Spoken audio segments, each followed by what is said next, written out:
Hello students, welcome Sunrise online classes.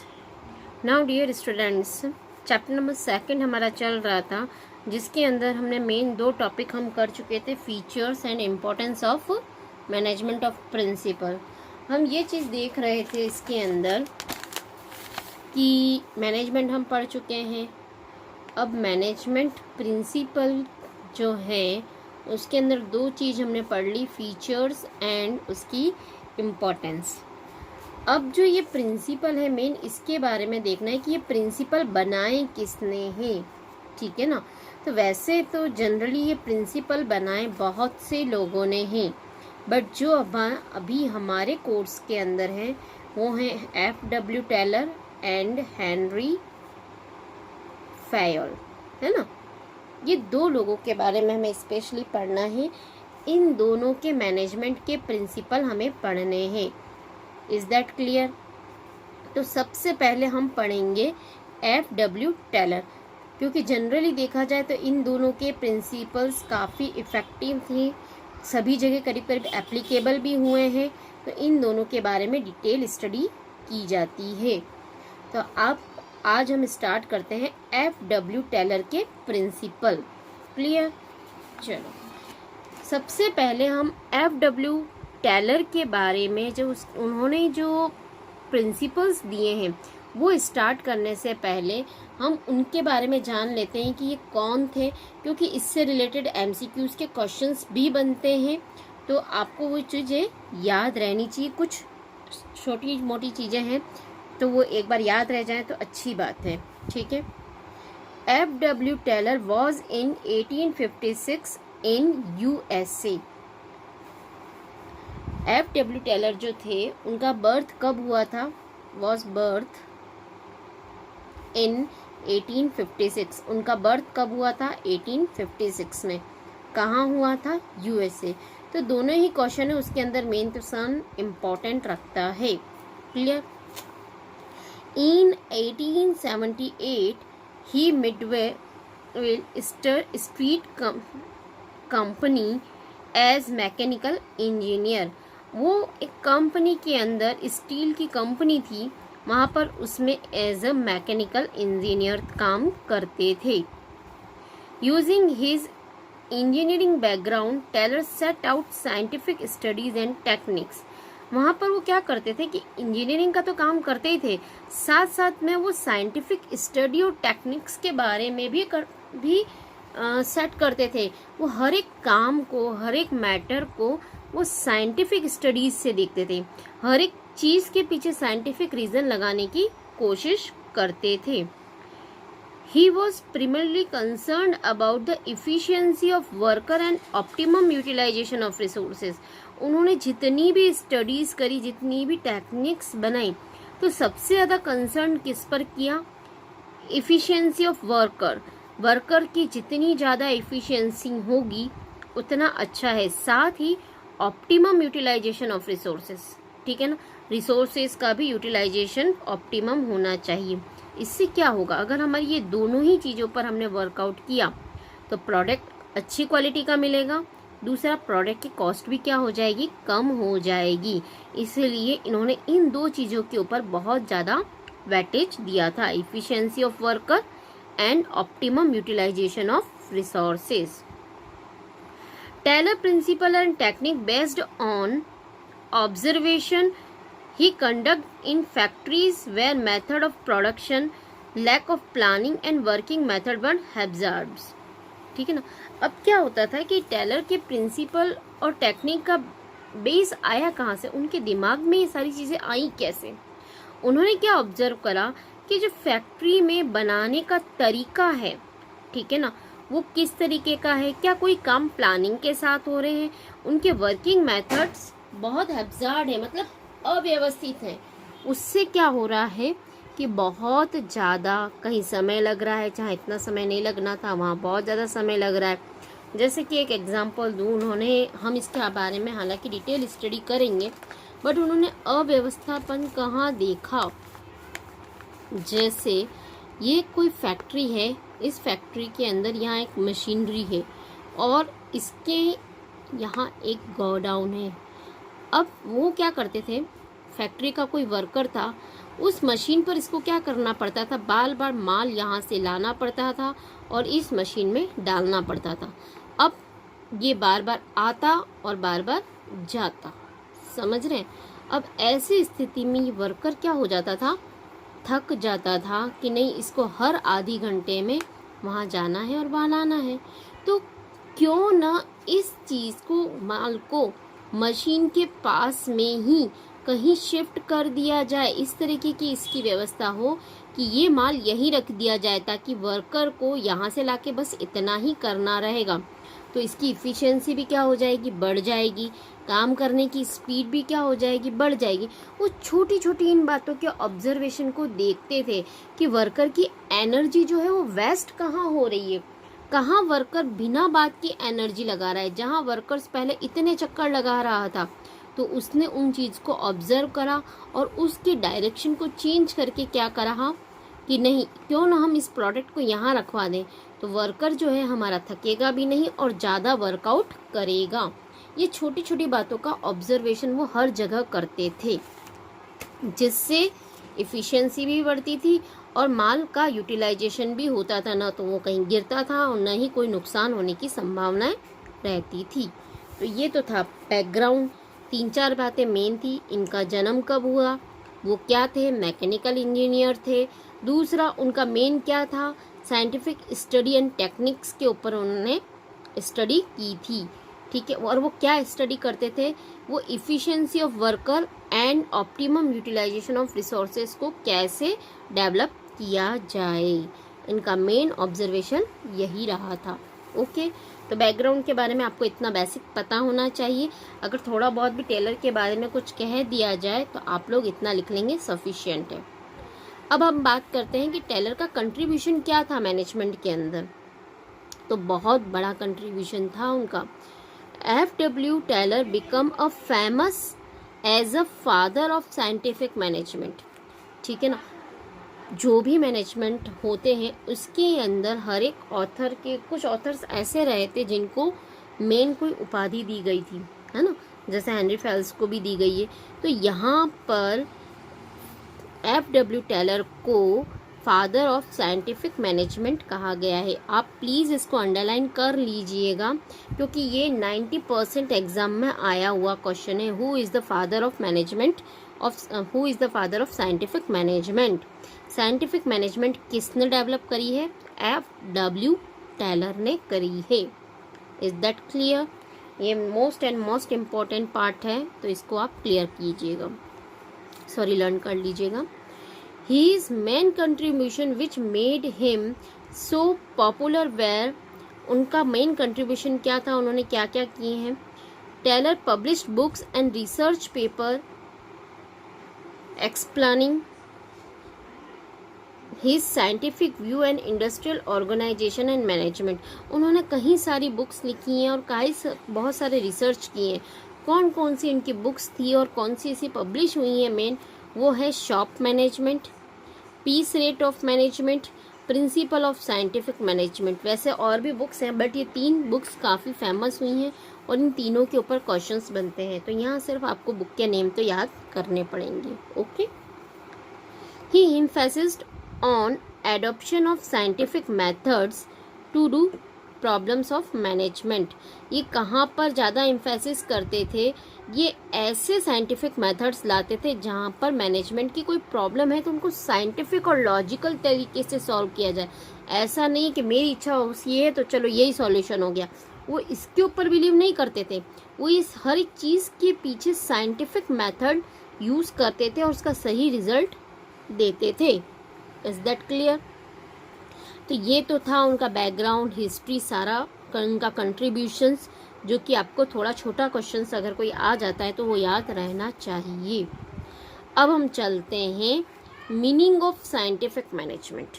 अब कहोगे madam कितने सारे मीनिंग हो जाते हैं, आपने मैनेजमेंट का भी मीनिंग पढ़ा दिया, मैनेजमेंट प्रिंसिपल का भी मीनिंग पढ़ा दिया। अब आपका आ रहा है साइंटिफिक मैनेजमेंट का भी मीनिंग। ओके, यहाँ क्या होगा देखिए, यहाँ पर ये चीज़ होगी। हाँ, तो मीनिंग देखते हैं साइंटिफिक मैनेजमेंट। यहाँ पर इस मैनेजमेंट का आप मीनिंग जानते हैं, ओके। मैनेजमेंट प्रिंसिपल का भी मीनिंग जानते हैं। तो यहाँ पर ये चीज़ है मैनेजमेंट के अंदर कि आप किसी भी चीज़ का जब आप मैनेजमेंट करेंगे, उसके लिए जो भी आप वर्कआउट कर रहे हैं उसके पीछे साइंटिफिक मेथड लगाइए, उसको साइंटिफिक लॉजिकल मेथड से उसको सॉर्ट आउट कीजिए, वो आपकी कहलाती है साइंटिफिक मैनेजमेंट। क्लियर? देखते हैं इसको। Scientific management can be defined as application of science for each and every element of management. हम साइंस की जो भी एप्लीकेशंस है वो हर जगह मैनेजमेंट में एप्लीकेबल करने की कोशिश करेंगे। कोई भी मैनेजमेंट का लेवल आ जाए, कोई भी एलिमेंट आ जाए, वहाँ पर हम उसको साइंस की तरह उसको सॉल्व करने की कोशिश करेंगे ताकि हमारे जो रिजल्ट हैं वो परफेक्ट आए। हम हमारे इंट्यूशन से काम ना करें, साइंटिफिकली उसके बारे में सोचें और उसके अकॉर्डिंग हम वर्कआउट करें। ये हमें सिखाता है साइंटिफिक मैनेजमेंट। ऑथर की डेफिनेशन देख लेते हैं। वैसे भी एग्जाम में कंपलसरी है एक नॉर्मल डेफिनेशन लिखना और 2 ऑथर की लिखना कंपलसरी होती है। और एक चीज़ और है, ऑथर के बारे में मैं बता चुकी हूँ कि आपको ऑथर की जो डेफिनेशन होती है वो एज इट इज़ लिखनी होती है। Scientific management mean knowing exactly what do you want man to do and setting that they do it in the best and cheapest way. F.W. Taylor का मत क्या कहते थे?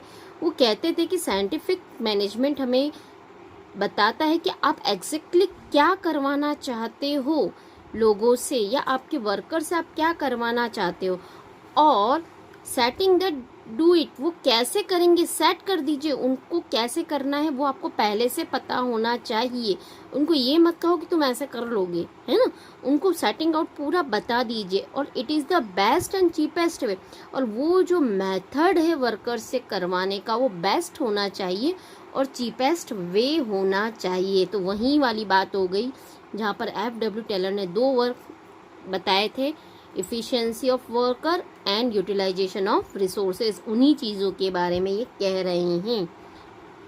आई होप इजी है ये डेफिनेशन बहुत ज़्यादा। दूसरे ऑथर्स के उससे अगर हम किया जाए तो ये डेफिनेशन काफ़ी इजी रहेगी। अब देखते हैं एक और definition according to Peter F Drucker. It is the operational study. ये एक ऑपरेशनल स्टडी है किसकी? Of work. The analysis of work. सबसे पहले हम वर्क को क्या करेंगे? एनालिसिस करेंगे इनटू इट सिंपलेस्ट। इसको आप सिंपलेस्ट एलिमेंट में कन्वर्ट कर दीजिए। And the systematic improvement of the worker performance of each element. हमें क्या काम करना है कि ऑपरेशनल स्टडी है। सबसे पहले हम वर्क को क्या कर लेंगे? एनालिसिस कर लेंगे कि हमें वर्क कैसे करना है, कब करना है।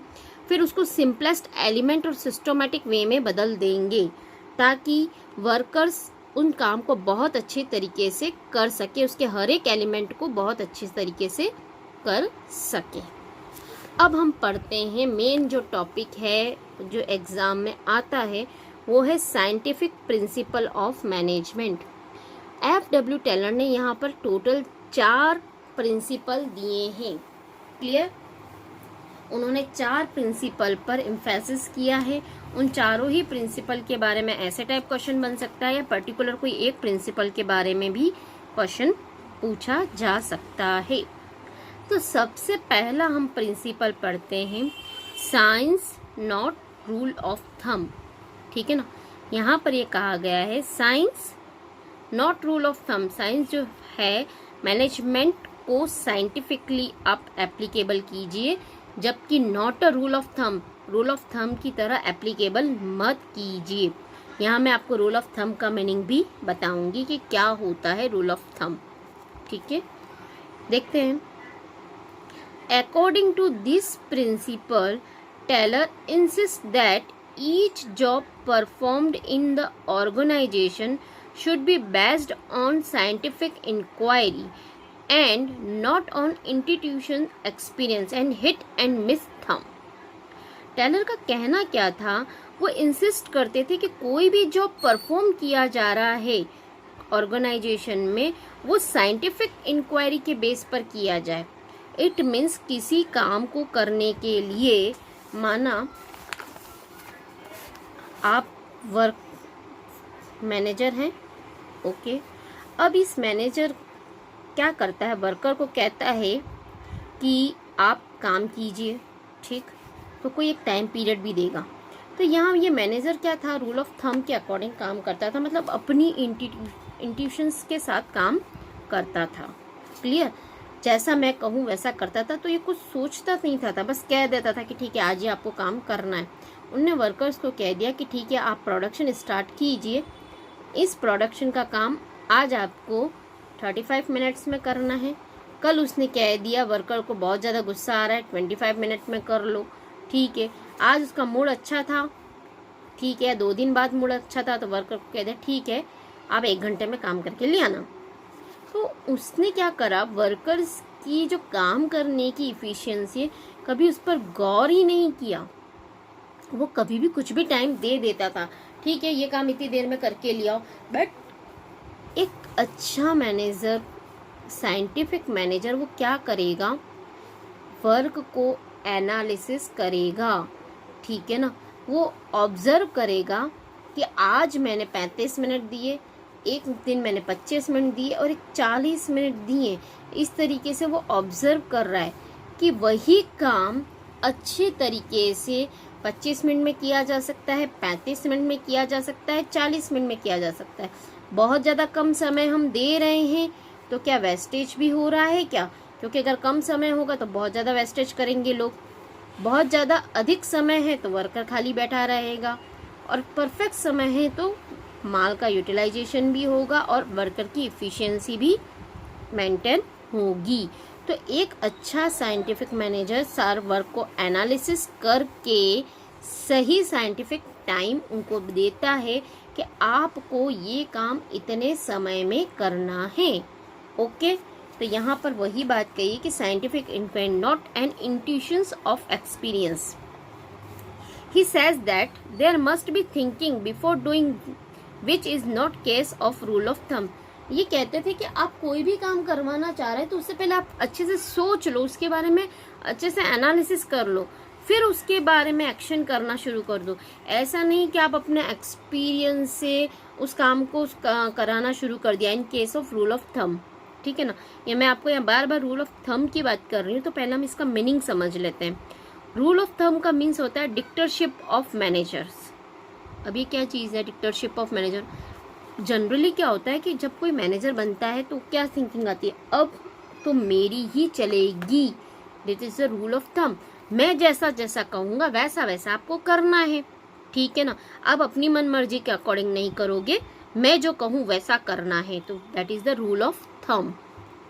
अब समझ में आ गई? तो कोई भी काम ऐसा रूल ऑफ थंब पे नहीं करना है कि आज मेरी इच्छा है कि ठीक है मेरा मन बहुत अच्छा है, जाओ 1 घंटे में काम करके लेकर आना, आज मेरा मूड खराब है 25 मिनट में काम करके लेकर आओ। तो ऐसा नहीं होना चाहिए, ठीक है ना, ऐसी डिक्टेटरशिप नहीं होनी चाहिए। Whereas scientific decisions are based on cause and effect and scientific measurement of method ways of production. यहाँ पर क्या होता है कि रूल ऑफ थंब को फॉलो नहीं करना है, जबकि हमें देखना है कि अगर यहाँ पर कॉज एंड इफेक्ट को यूज़ करना है। जैसे हम कोई भी काम दे रहे हैं, उस काम के लिए क्या क्या कॉजेस बन सकते हैं और उससे कंपनी पर क्या इफ़ेक्ट आ सकता है, इन चीज़ों को फॉलो करना है, ठीक है ना। जनरली एक नॉर्मल सी बात का है, एक मैनेजर है वो नया नया आता है, मैं इस कंपनी के अंदर बहुत सारा रिवोल्यूशनरी चेंज करूँगा, ठीक है ना, वो इस स्थिति से आता है। ये मैनेजर सोचता है कि मैं बहुत सारा चेंज कर लूँगा, ठीक है। तो अगर अचानक से कंपनी में चेंज होते हैं ना, तो क्या सभी उसको एक्सेप्ट कर लेते हैं?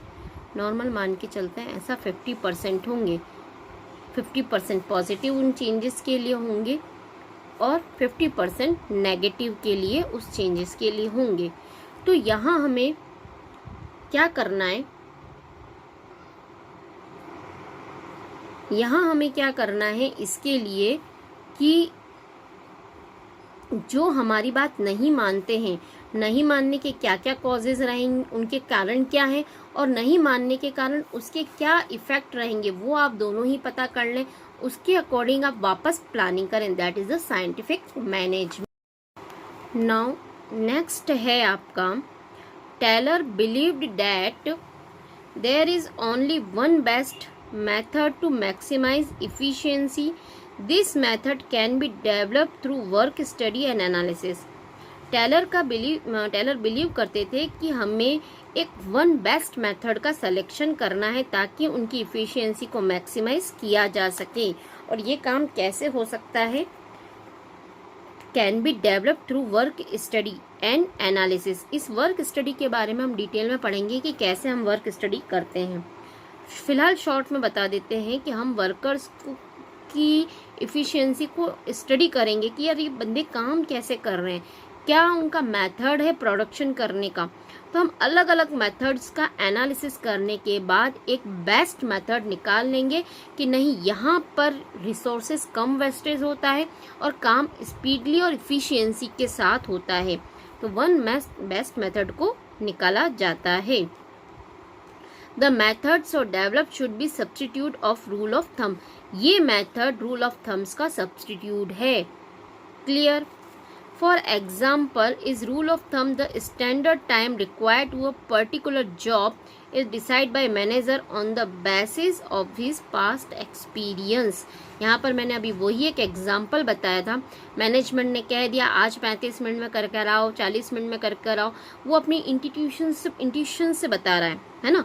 तो जबकि यहाँ पर क्या होना चाहिए, साइंटिफिक लॉजिक होना चाहिए कि नहीं, ये काम आपको इतने मिनट में करना है क्योंकि यू कैन डू इट, इतने समय में आप काम कर सकते हैं। ओके, तो ये था हमारा science not a rule of thumb. एक बार फिर वापस इसको देख लेते हैं हमने क्या क्या बातें पढ़ी थी। सबसे पहले वो इंसिस्ट करते थे कि हर एक जॉब परफॉर्म हो वो साइंटिफिक इंक्वायरी के बेस पर हो, साइंटिफिक मेथड से काम होना चाहिए, मैनेजर की इंट्यूशंस के साथ नहीं होना चाहिए। दूसरा वो कहते थे करने से पहले सोच लो। तीसरी बात हम ये कहते थे कि आप हर एक चीज़ का कॉज एंड इफेक्ट आपको पता होना चाहिए कि अगर मैंने ये चीज़ अप्लाई करी तो उससे क्या कॉज आ सकते हैं और उनके इफेक्ट भी क्या रहेंगे, ताकि कंपनी को कोई नुकसान ना हो। फिर वो कहते थे कि टेलर बिलीव करते थे कि आप वर्कर से जब भी काम करवा रहे हैं तो एक बेस्ट मेथड आप निकाल कर रखें ताकि उनकी इफिशियंसी में भी वृद्धि हो और बेस्ट प्रोडक्शन की कॉस्ट भी कम आए। ठीक, तो ये हमारा था पहला principle, science not rule of thumb. अब हम चलते हैं सेकंड के बारे में, हार्मनी नॉट डिस्कॉर्ड, है ना। अब ये हार्मनी क्या होता है, ठीक है ना, और डिस्कॉर्ड आप जानते हैं कि कलह के साथ में, और हार्मनी क्या होता है, सद्भाव के साथ। हम एक ये चीज़ बहुत अच्छे से जानते हैं कि अगर कोई भी कंपनी है वहाँ पर अगर मतभेद है या किसी तरीके का डिस्कॉर्ड हो रहा है तो क्या वो ऑर्गेनाइजेशन चल पाएगी? सिंपल सा जवाब है नो, हमारी वो कंपनी नहीं चल पाएगी। वहाँ क्या ज़रूरत है, हर एक के बीच में हार्मनी का होना बहुत ज़रूरी है, नहीं तो एक दूसरे को काट रहे हैं तो काम नहीं हो सकता। Factory system of production implied that manager served as a link between owner and workers।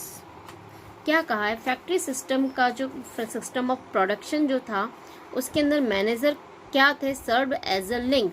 मतलब ये एक मान के चले हमारी फैक्ट्री है, ओके, इस फैक्ट्री के अंदर जो ये मैनेजर है वो ऑनर और वर्कर इन दोनों के बीच लिंक्ड पर्सन है। इट मीन्स ऑनर इनको कहेंगे वही काम मैनेजर को इनसे करवाना है। ओके, तो यहाँ पर एक ये लिंक की तरह काम करते हैं। Since a manager they had the mandate to get work done from the workers. तो यहाँ मैनेजर्स के लिए क्या हो जाता है, मैंडेट हो जाता है, कंपलसरी हो जाता है कि वर्कर्स से उन्हें काम करवाना है। ऑनर ने जैसा कह दिया है वैसा उन्हें वर्कर्स के साथ काम कराना होता है। It should not be difficult for you appreciate that there always exist the possibility the kind of class conflict the manager versus worker. अब यहाँ क्या होता है कि ऑनर और वर्कर के बीच में कोई कॉन्फ्लिक्ट नहीं आते हैं, क्योंकि यहाँ क्या हो रहा है, क्लास कॉन्फ्लिक्ट्स हो रहे हैं। क्यों? क्योंकि मैनेजर्स के पास अथॉरिटी है इनसे काम करवाने की। मैं जैसा कहूँ तुम्हें वैसा ही करना है। मैनेजर क्या कहता है, मैं जैसा कहूँ वैसा ही तुम्हें करना है। क्योंकि वर्कर्स को अगर कोई प्रॉब्लम आएगी तो वो सीधे ऑनर के पास नहीं जाते। जैसे कि अगर मैं एग्जांपल लूँ कि कोई स्टूडेंट है, उसको कोई प्रॉब्लम है, तो क्या वो सीधे प्रिंसिपल के पास जाएगा? क्या वो पहले किसके पास जाएगा? क्लास टीचर के पास जाएगा। सिंपल सी बात है। अब क्लास टीचर ने सही डिसीजन देख के उसका सॉर्ट आउट किया तो ठीक है, नहीं तो वो बच्चे की प्रॉब्लम वहीं रह जाती है, वो सीधा प्रिंसिपल के पास भी नहीं जा पाता है। तो यहाँ पर एक क्या हो जाता है, एक क्लास कॉन्फ्लिक्ट आ जाता है। मैं जैसा कहूँ वैसा ही करना है। ऐसी स्थिति में वर्कर भी अनसेटिस्फाइड रहते हैं कि या तो मैनेजर जो है वो अपनी वाली चलाता है। Taylor recognized that this conflict helped none, the worker, manager और factory। तो ये जो कॉन्फ्लिक्ट हैं, क्या वो तीनों के लिए अच्छे हैं? ऑनर्स, मैनेजर एंड वर्कर, क्या ये तीनों के लिए अच्छे हैं? नहीं, क्योंकि मैनेजर और वर्कर की नहीं बनेगी तो उससे क्या होगा, ये वर्क करना बंद कर देंगे और स्ट्राइक पे चले जाएंगे। और स्ट्राइक होती है तो किसको नुकसान होता है? ऑनर को होता है। तो किसी भी तरह के कॉन्फ्लिक्ट अगर हुए तो ये चीज तीनों के लिए नुकसानदेह होंगे। He emphasized that there should be complete harmony between the management and worker। उन्होंने एम्फेसिस किया कि मैनेजमेंट और वर्कर के बीच में कम्प्लीटली हार्मोनी होनी चाहिए। उनके दोनों के बीच के रिलेशंस बहुत अच्छे होने चाहिए, ठीक है, तभी वो काम कर पाएंगे और हमारी ऑर्गेनाइजेशन चल पाएगी। Both should realise that each one is important. तो इसके लिए उन दोनों को एहसास दिलाना चाहिए कि आप भी कंपनी के लिए इम्पॉर्टेंट पर्सन हो, तो आप भी उतने ही इम्पॉर्टेंट पर्सन हो। जितनी वैल्यू आपकी है उतनी ही वैल्यू आपकी भी है, ये उनको रियलाइज कराना चाहिए। अब ये रियलाइज कैसे कराएंगे हम, ठीक है? To achieve this state, Taylor called complete mentally revolution on the part of both management and workers. ऐसी चीज़ों के लिए इन दोनों के मेंटल रिवॉल्यूशंस करने होंगे। मैनेजर और वर्कर्स के मेंटल रिवॉल्यूशन होना चाहिए। दोनों के दिमाग में पॉजिटिव थिंकिंग्स हमें भरनी होंगी कि हम आपके लिए हमेशा अच्छा ही करेंगे, और वर्कर्स को ये होना चाहिए कि हम मन लगाकर काम करेंगे, हम आपकी हर जितना बेनिफिट दे सकते हैं हम आपको देंगे। तो वर्कर भी क्या सोचेगा, हम कभी स्ट्राइक पर नहीं जाएंगे और मन लगाकर सारा काम करेंगे। ऐसी मेंटल रिवॉल्यूशनरी उनके बीच होनी चाहिए।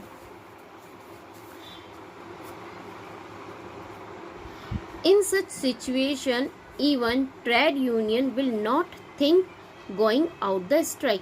अगर इस तरीके की मेंटल रिवॉल्यूशनरी हो जाती है तो ऐसी स्थिति में क्या वो स्ट्राइक पर जाएंगे? नहीं जाएंगे। ओके, एक लाइन बीच में रह गई थी। It means that management worker should transform there thinking. अब ये मेंटल रिवॉल्यूशनरी करने के लिए क्या करना होगा, दोनों को अपने अपने विचार बताने होंगे कि उन्हें क्या प्रॉब्लम फेस होती है और मैनेजमेंट की वो उनसे क्या करवाना चाहता है। इन दोनों की विचारों को, बातों को ट्रांसफॉर्म करना होगा। अगर प्रॉपर तरीके से कम्युनिकेशन हो जाता है तो वो कभी भी स्ट्राइक के बारे में नहीं सोचेंगे।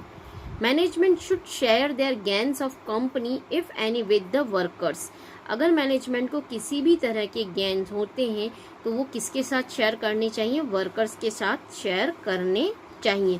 At the same time worker should hard work for the company. अगर वो किसी भी तरह के गेन होते हैं और वर्कर के साथ शेयर करेंगे तो वर्कर भी उनके लिए क्या करेंगे? हार्ड वर्क करेंगे। जैसे इस साल कंपनी को 25% प्रॉफिट एक्स्ट्रा का हुआ तो ऐसी स्थिति में आप क्या कर सकते हो, अपने वर्कर को बोनस दे दीजिए। ठीक है, जितना सही लगे उतना बोनस आप दीजिए, तो वर्कर्स को क्या लगेगा, अरे इस साल तो हमने भी अच्छा काम किया तो हमें इस वजह से बोनस मिला है, वो भी उस काम से हार्ड वर्क और आगे करना स्टार्ट कर देंगे। But should be a part of family, उन्हें बार बार रियलाइज करवाना चाहिए कि आप एक फैमिली का पार्ट हो। ये एक इम्पॉर्टेंट टॉपिक था हार्मनी, इसके बारे में क्वेश्चंस भी बनते हैं, तो एक बार रिवाइज कर लेते हैं वापस पूरा सा इसके बारे में क्या चीज़ है हार्मनी। यहाँ पर हम शॉर्ट में डिस्कस कर रहे हैं कि मैनेजमेंट और वर्कर्स के बीच में क्लास कॉन्फ्लिक्ट्स रहते थे, वो एक दूसरे को नहीं समझ पाते थे, तो ऐसे में टेलर ने कहा कि क्यों ना उनकी मेंटल रिवोल्यूशनरी की जाए, उनकी बातों को सुना जाए, जिससे वो अपनी कंपनी के लिए भी एक हार्ड वर्क करना स्टार्ट कर देंगे। ओके, नाउ अभी हमारा सेकंड प्रिंसिपल कंप्लीट हो गया है। नाउ अब थर्ड प्रिंसिपल है कॉपरेशन नॉट इंडिविजुअलिज्म। यहाँ पर क्या होगा,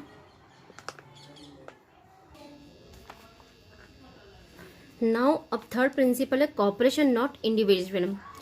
इसके लिए क्या होता है कि ये वाला जो है कॉरपोरेशन, ये एक तरीके से ये कह सकते हैं कि जो भी हमने सेकंड प्रिंसिपल पढ़ा था हार्मनी, उसका एक अप लेवल है। ठीक है, इट मीन्स हमारी कंपनी के अंदर जो भी काम हो रहा है उनके बीच में क्या होता है कि कॉपरेशन होना चाहिए। This principle is the extension of the harmony not discord. ठीक है ना, हार्मनी ऑफ डिस्कॉर्ड का नॉट अ डिस्कॉर्ड का एक अप लेवल है।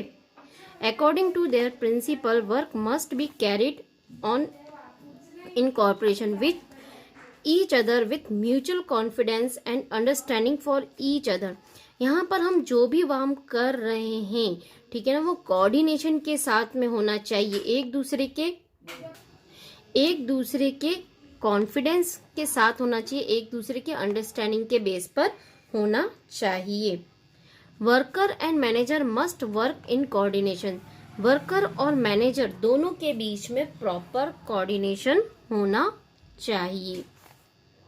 The management must take workers in confidence before setting up the standard task for them, because when the standard or target are set up in consultation of worker will their best to achieve it। यहाँ एक बहुत important बात है कि आप जब भी कोई काम कर रहे हैं या कोई टास्क आप डिसाइड कर रहे हैं तो आप उनसे कंसल्ट जरूर करें, क्योंकि जैसे भी जो भी प्लानिंग होती है, जो भी आप काम डिसाइड करते हैं, वो सब कौन तय करता है, मैनेजर करता है। बट एक बार उनसे पूछ लेने में दिक्कत क्या है, जैसे आपको ध्यान हो तो मैंने बहुत बार आपसे क्लास में एक बात करती थी मैं आपसे कि चलो स्टूडेंट्स टेस्ट एक ऑर्गेनाइज करें हम, ठीक है, आप बताओ हमें कब टेस्ट देना चाहते हो। मेरी इच्छा, मैं जब चाहूँ तब ले सकती हूँ, मैंने सोचा मैं वेडनेसडे को लूँगी, बट मुझे अगर स्टूडेंट कहते हैं नहीं मैडम हम थर्सडे को देंगे, तो यहाँ क्या हो जाएगा कि चलो एक दिन बात कर रहे हैं पर मुझे मे बी रिजल्ट अच्छे मिल सकते हैं, क्योंकि बच्चों की इच्छा से टेस्ट लिया गया, उनसे पूछ कर काम करने में बुराई क्या है, क्योंकि काम करना किसको, इनको ही तो करना है, तो उसमें हमें कोई दिक्कत, हमें तो काम कंप्लीट होने से मतलब है। उन्होंने प्रॉपर टाइम मांग लिया है तो ठीक है हम उनको दे देते हैं, तो हमें रिजल्ट्स भी क्या होंगे, अच्छे मिलेंगे। और कितनी बार कोई भी काम कंसल्टेशन से किया जाता है तो बहुत बार हमें ऐसे नए आइडिया मिल जाते हैं जो कि बिजनेस एनवायरनमेंट के लिए बहुत ज़्यादा अच्छे होते हैं। अरे कितनी बार कोई वर्कर हमें ऐसा आइडिया दे जाता है कि अरे हमने ऐसा तो सोचा ही नहीं था, इस काम को वाकई में इस तरीके से भी किया जा सकता है, इस काम को तब भी किया जा सकता है। To have cooperation, management should welcome good suggestion of employee and that should be rewarded for this suggestion। यहाँ पर हमने उनके सजेशंस को हमेशा वेलकम किया जाना चाहिए और साथ में उनको रिवार्ड भी दिया जाना चाहिए। अब इसका भी एक एग्जांपल देखें कि चलो आपने टेस्ट दिया, मैंने ये कहा कि जो भी इस टेस्ट में अच्छा परफॉर्म करेगा मैं उसको एक टेम्पटेशन चॉकलेट दूंगी। तो सपोज मैंने किसी एक को टेम्पटेशन चॉकलेट दी तो दूसरे को क्या लगेगा, अरे यार अगले टेस्ट में मैं भी अच्छा परफॉर्म करूँगा ताकि मुझे भी वो चॉकलेट मिलेगी। इसी तरह अगर आप यहाँ वर्कर्स को रिवार्डेड करना शुरू कर देंगे तो दूसरे वर्कर की इफ़िशियंसी भी क्या होगी, बढ़ जाएगी। At the same time worker should not go on strike and make unreasonable demand. ऐसा होने से दो हमें बेनिफिट मिलेंगे कि एक तो वर्कर स्ट्राइक पर नहीं जाएंगे, दूसरा वो किसी अनरीजनेबल डिमांड नहीं करेंगे। हर कभी ये नहीं कहेंगे कि सैलरी बढ़ा दो, हर कभी ये नहीं कहेंगे कि छुट्टी दे दो, ठीक है ना। There must be open communication system, वहाँ पर कम्युनिकेशन सिस्टम ओपन होना चाहिए। According to Taylor there should be an almost equal division of work responsibility between worker and management।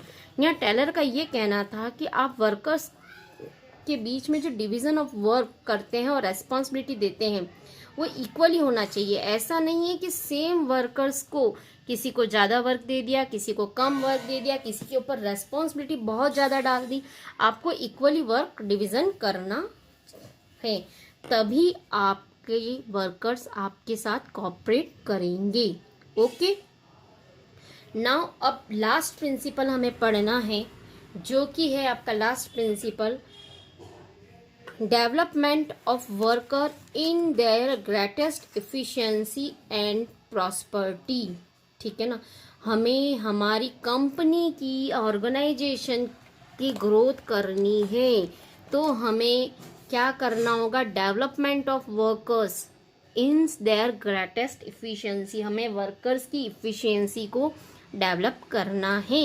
अब वो हम कर कैसे सकते हैं, industrial efficiency depend upon the efficiency of worker. वही बात कही मैंने अभी, worker efficiency depend upon proper training and their selection.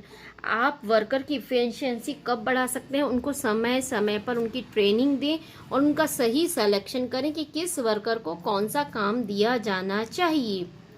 Taylor insist due should be taken while selecting the employee, and after selecting they must given job according to their qualifications। ठीक है ना, हम जो भी वर्कर को select कर रहे हैं उसके बाद, सेलेक्ट करने के बाद उसके क्वालिफिकेशन के बेस पर जॉब दें। आप ऐसे ही हर किसी को कोई जॉब ना दे दें, ठीक है ना। आप पहले देख लें कि जो भी आपने एम्प्लॉय सेलेक्ट किया है क्या उस काम को करने की उसमें एलिजिबिलिटी है भी या नहीं। अगर है तो ही उसे वर्क वो वाला दें। Employ should be sent for training for time to update their knowledge. Employees को हमें टाइम टू टाइम उसे ट्रेनिंग देनी होगी। जैसे नई मशीनरी आई है तो नई मशीनरी को कैसे चलाना है उसकी प्रॉपर ट्रेनिंग दें। उसको डायरेक्ट जाके वहाँ खड़ा ना कर दें, जाओ चलो मशीन पर काम करो, ऐसा नहीं होता है। उसको उस मशीन के अपडेशन के बारे में, उसके चेंजेस के बारे में ट्रेन करना चाहिए। This will be ensure greatest efficiency and prosperity for the company and workers.